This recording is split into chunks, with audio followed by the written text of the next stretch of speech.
Hi everyone, this is Neetu Jawle, your friend. Professionally, I'm a relationship coach. Today, we are going to take second part of our communication series, that is communication with others. This is called as interpersonal communication. We spend 80 to 90% of our waking hours in interpersonal communication. So, this is definitely one of the most effective tools to build our relationship in our professional and personal domain. The way we communicate with others and ourselves ultimately determines the quality of our relationship. Have you ever thought what impacts the quality of a relationship? It is actually the underuse or overuse of communication. Under-communication breeds uncertainty and doubt. It can lead to low morale as well. A lack of communication can create misunderstandings, missed opportunities, conflicts, and mistrust. It can take away your self-esteem and self-confidence. Lack of communication is the biggest and largest contributor to conflict in relationships, and it is definitely one of the biggest reasons for the fallout of our intimate relationships. The effects of poor communication on a relationship can threaten the existence of any relationship itself. There are generally 4 types of communication. One is verbal, second is written, third is visual, and fourth is non-verbal. It is true that non-verbal communication constitutes 93% of our communication. We may work on the content of conversation, but our body language and our tone of our voice says it all. Generally, we are comfortable with few people in our lives. Who are these few people in your life? They are either who are more like you or you want to be like them. You must have seen people bond when they have similar interests, so the connection is quick. The challenge comes when 2 different people with 2 different backgrounds or interests have to communicate with each other. The question lies here, why do we want to communicate? The only reason why anyone would communicate is to feel better than the current state. It is used as a tool to enhance the experience. Let's take an example here. Imagine every individual is an island, and communication is the bridge which connects these islands.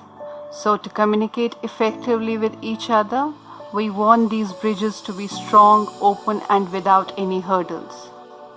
What can be the possible hurdles here? I feel the hurdles would be being judgmental, being sarcastic, laying blame on each other, justifying, or arguing. And the list goes on. Now let's understand the process of communication. The sender has some intentions, thoughts, and emotions which he wants to convey. He interprets and transfers his thoughts and words in best possible way. He then speaks or sends message to the receiver. The receiver looks at or listens to the words he has received as message. He interprets the message to best of his ability to decipher the message and understand what sender is conveying. As we can notice, there are so many challenging chain of actions that are happening in communication. Obviously, there are multiple points at which the actual message can get distorted and receiver gets incorrect message. As a result, communication is completely lost. As Tony Robbins says, the meaning of communication is the response you get. It doesn't mean you or the other person is wrong. Then what is the hurdle here? The hurdle is blame. We get busy blaming each other, but the only focus here is to change the approach. So, how do we change the approach? we can change by using effective ways of communication. So, let's understand how we can connect with people surrounding us in most effective manner. Can you think of people or occasions where you find communicating very difficult? What kind of people they are and what kind of situations they are. Now think about people or occasions where you are very effective in communicating with them. What has made the difference? Who are these few people with whom you are happy to communicate with? Why you feel you can better connect with these people? Is it because of you or is it because of them? But I would say it's because of both. So let me share some most effective ways of communication with you. First of all, we all need to be assertive in our communication. Assertive communication is neither too passive nor too aggressive. It is born out of high self-esteem. The 3 C's of assertive communication are confidence, control, and clarity. If we have ability to handle a situation and deliver in a calm and controlled way, and the message is clear and easy to comprehend, it means we are being assertive. Assertive means standing up for what you believe. It is expressing your thoughts, emotions, and beliefs and opinions in an honest and appropriate way. Second point is non-verbal communication. Well, we all know non-verbal comprises of 93% of our conversation. All of your non-verbal behavior, the gestures you make, your posture, your tone of voice, how much eye contact you make, send strong messages.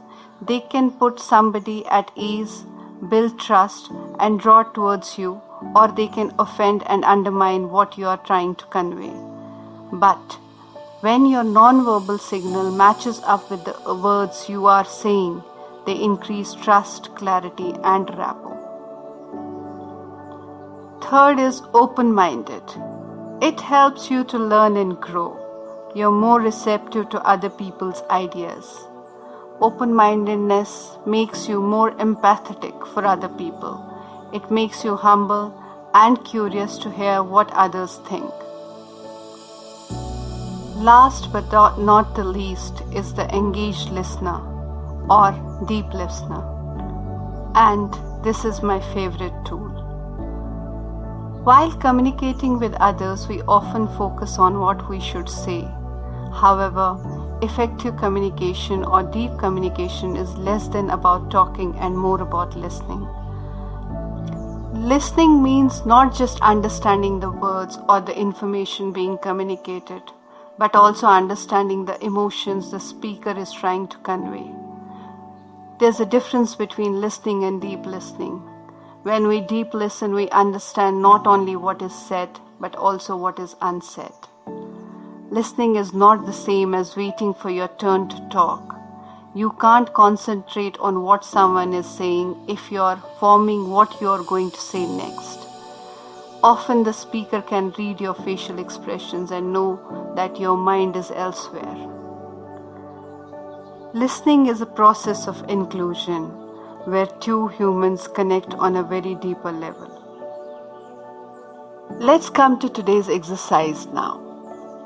Exercise 1. Just think of all the important relationships in your life, personal as well as professional.